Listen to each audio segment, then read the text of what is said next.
The moment the lock clicked behind me, I realized this wasn't just another meeting, it was the beginning of something that would change both of our lives forever, and maybe ruin everything we thought we understood about love, power, and second chances. I still remember the day her divorce was finalized. The entire office was buzzing with quiet whispers, stolen glances, and the kind of curiosity people pretend not to have. She was our boss, strong, composed, untouchable. The kind of woman who walked into a room and owned it without saying a word. But that day, something was different. Her smile didn't quite reach her eyes, and for the first time, she looked human. I tried to ignore it. It wasn't my place to think about her beyond deadlines and reports. I had my own life to manage, bills, responsibilities, and the quiet loneliness I'd learned to live with after years of putting everyone else first. Love had never been something I expected for myself. That afternoon, I got the message. Come to my office. Now. Simple. Direct. Just like her. When I stepped inside, she didn't greet me the usual way. No sharp instructions. No quick nod. Instead, she walked past me, and locked the door. The sound echoed louder than it should have. My heart skipped. "Ma'am, is everything okay?" She turned slowly, leaning back against the desk. For a moment, she just looked at me, really looked, like she was trying to decide something important. "I need someone I can trust," she said quietly. That wasn't what I expected.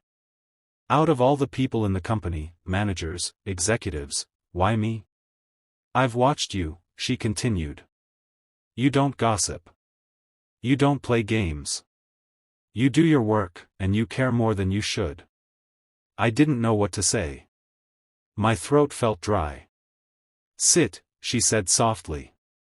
I obeyed. What followed wasn't a business conversation. It was something deeper. She told me about the divorce, not the rumors, but the truth.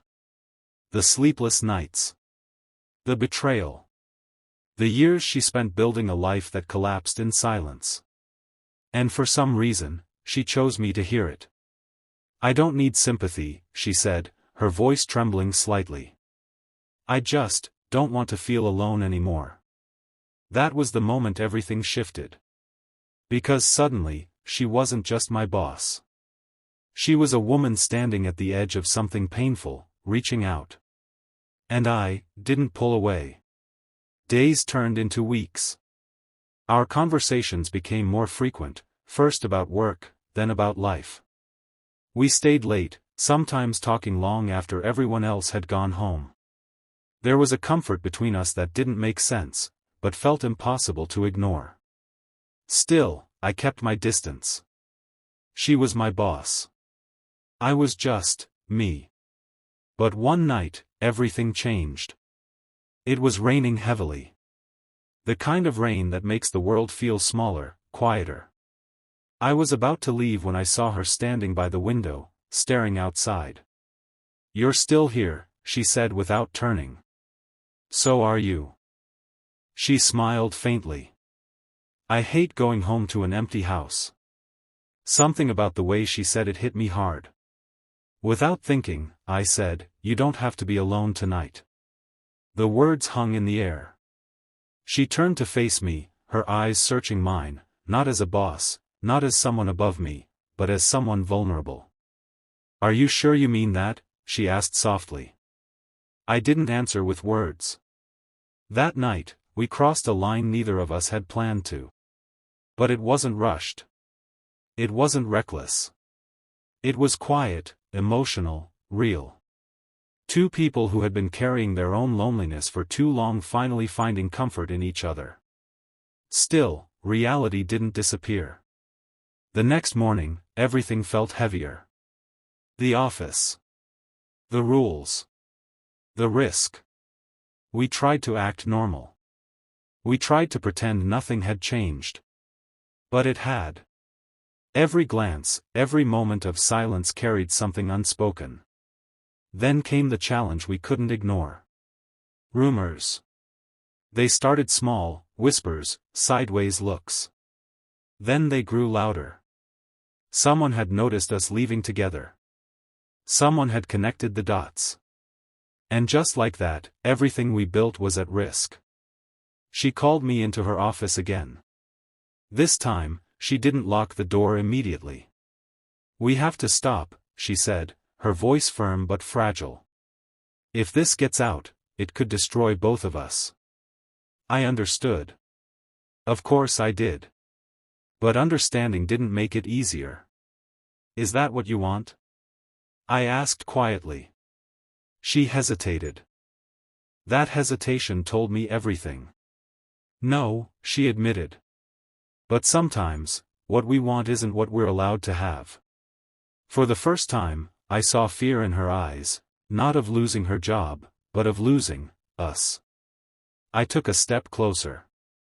"Then don't choose fear," I said. "Choose what's real." Silence filled the room.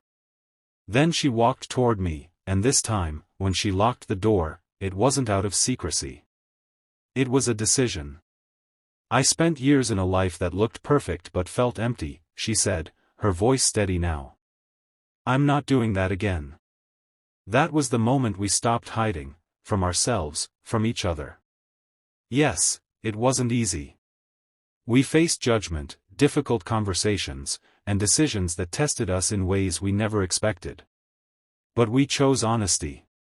We chose courage. And slowly, things changed. Respect replaced rumors. Truth silenced assumptions. And what started behind a locked door became something we no longer needed to hide. Because in the end, love isn't about status or timing or what the world expects. It's about finding someone who sees you when you feel invisible, and choosing them even when it's hard. And sometimes, the door that closes behind you is the one that finally opens your heart. Just when we thought choosing each other was the hardest part, the past came back knocking, and this time, it wasn't asking for permission. The weeks after that night felt like walking on a fragile bridge, every step careful, every moment uncertain. We had made our choice, but the world around us wasn't ready to accept it so easily. At first, things seemed to settle. The whispers faded into the background, and people returned to their routines. She remained professional, strong, composed, the same leader everyone respected. And I stayed focused, doing my work like nothing had changed. But behind closed doors, everything had. We found small moments. Quiet conversations. Shared glances that said more than words ever could. It wasn't about hiding anymore, it was about protecting something delicate, something still growing. For the first time in my life, I wasn't just existing. I was feeling. And so was she. One evening, as the office lights dimmed and the last few employees left, she walked into my workspace instead of calling me to her office. "Come with me," she said softly. No hesitation. No explanation. We drove in silence, the city lights reflecting across her face like shifting emotions she wasn't ready to speak out loud. Eventually, we stopped in front of a quiet house on the edge of the city. "My house," she said. I could sense the weight in her voice. Inside, the place was beautiful, but empty. Too perfect. Too quiet. It didn't feel like a home, it felt like something frozen in time. "I haven't changed anything since the divorce," she admitted. I didn't know how to start over. I looked around, then back at her. "Then don't start alone," I said gently. That night wasn't about passion. It was about healing. We sat on the floor, talking for hours, about her past, my struggles, the fears we never shared with anyone else. Piece by piece, we began to rebuild something, not just a relationship, but ourselves. And for a moment, it felt like nothing could break us. Until the past proved us wrong. A few days later, everything shifted again. I was called into HR. The moment I stepped inside, I knew something was off. The room felt tense, formal in a way that made my chest tighten. "We've received a complaint," they said. My heart dropped. "A concern regarding an inappropriate relationship between you and your superior." The words hit like a storm. I didn't deny it. I didn't panic. I just sat there, realizing that the world we had tried so hard to protect was now exposed.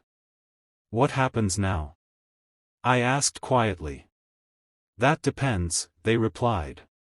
"On whether this affects the workplace." But we both knew, it already had. When I walked out, she was waiting for me. For once, she looked unsure, like the strong woman everyone admired had been stripped down to someone afraid of losing everything. "I'm sorry," she said immediately. "This is my fault. I should've." "No," I interrupted. "We chose this. Together." She shook her head, tears filling her eyes. "I can't let your life be ruined because of me. And I won't let you push me away because you're scared," I replied. The silence between us was heavier than anything we'd faced before. Then came the decision that changed everything. That same day, she walked into a board meeting, and resigned. Just like that. No warning. No hesitation. When she told me, I couldn't believe it. "You built everything here," I said. "You can't just walk away." She looked at me, her expression calm, stronger than I had ever seen her. "I'm not walking away," she said. "I'm choosing something more important." My chest tightened. "And what is that?" She stepped closer, her eyes steady on mine. "A life that's real. A life where I don't have to hide who I love." In that moment, I realized something. She wasn't losing power. She was redefining it. The days that followed were uncertain. She left behind her position, her title, the world she had spent years building. And I stood at a crossroads, wondering if I had the courage to do the same. Because love isn't just about staying when it's easy. It's about choosing each other when everything else is at risk. So I made my choice. I left too. Not out of obligation. Not out of sacrifice. But because for the first time, I knew what I wanted. And it wasn't a job. It was her. Months passed. Life wasn't perfect. We struggled. We rebuilt. We faced doubts, financial pressure, and moments where fear tried to creep back in. But we faced it together. And slowly, things changed. We started something new, a small business, built from nothing but trust and determination. It wasn't glamorous. It wasn't easy. But it was ours. One evening, as we stood side by side in our modest office, watching the sunset paint the walls in warm light, she turned to me with a soft smile. "Do you regret it?" she asked. I shook my head without hesitation. "Not for a second." She stepped closer, resting her head against my shoulder. "Funny," she whispered. "All those years, I thought success meant having everything under control. And now?" I asked. She looked up at me, her eyes filled with something deeper than ambition. "Now I know, it means having something worth risking everything for." I smiled, pulling her closer. Because in the end, it wasn't the locked door that defined us. It was what we chose after it opened. And sometimes, the greatest love stories aren't about perfect beginnings. They're about brave decisions, second chances, and two people who refuse to let fear write their ending.